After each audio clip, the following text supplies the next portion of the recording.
ডাউকি ফল্টের কারণে বড় ভূমিকম্প ঝুঁকির তালিকায় সিলেট অঞ্চল। বারবার সতর্ক করার পরও দুর্যোগ মোকাবেলায় খুব একটা প্রস্তুতি নেই। বিশেষজ্ঞরা বলছেন, দুর্বল অবকাঠামো আর ঘন বসতি থাকায় ক্ষয়ক্ষতির আশঙ্কা সবচেয়ে বেশি এই জনপদে। সম্প্রতি 2 দিনের ব্যবধানে ঢাকা ও আশপাশের এলাকায় ভূকম্পন অনুভূত হয় 4 বার। এর মধ্যে 3টির উৎপত্তিস্থল নরসিংদী ও 1টির ঢাকা। এই ভূমিকম্পের পর ডাউকি ফল্টের কারণে আলোচনায় সিলেট অঞ্চল। আবহাওয়া অফিসের তথ্য বলছে 2023 থেকে 25 সাল পর্যন্ত 7টি ভূমিকম্পের উৎপত্তিস্থল ছিল এই বিভাগ। আর 2021 সালের 29 মে একদিনে 4 বার এবং 24 ঘন্টায় ভূকম্পন অনুভূত হয় 7 বার।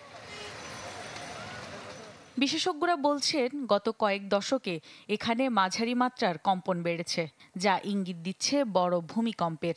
কাজেই ডাউকি ফল্টের ওপর অবস্থান, অবকাঠামোর দুর্বলতা এবং ঘনবসতি সব মিলিয়ে ক্ষয়ক্ষতির আশঙ্কা সবচেয়ে বেশি এই জনপদে।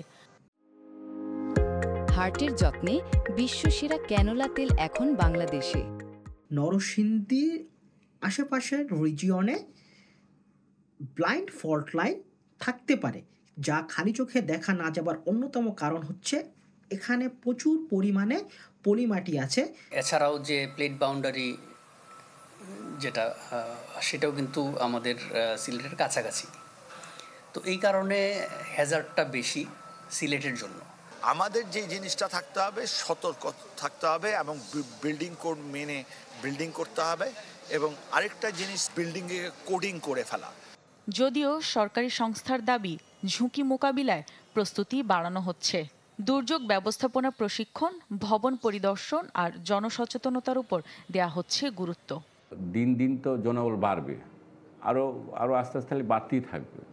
আর আগে 10 বছর আগে কেমন ছিল আপনারাই জানেন, এখন 10 বছর পরে কী অবস্থা হয়েছে, আরও যদি 10 বছর 20 বছর পরে কী হবে। এই জন্য 50-100 বছরের পরিকল্পনা করে ভবনটাকে সাজাইতে হবে। 1897 সালে আসামে বড় ধরনের ভূমিকম্পের সবচেয়ে বেশি ক্ষতিগ্রস্ত হয় সিলেট অঞ্চল, রিখটার স্কেলে, যার মাত্রা ছিল 8-এর বেশি।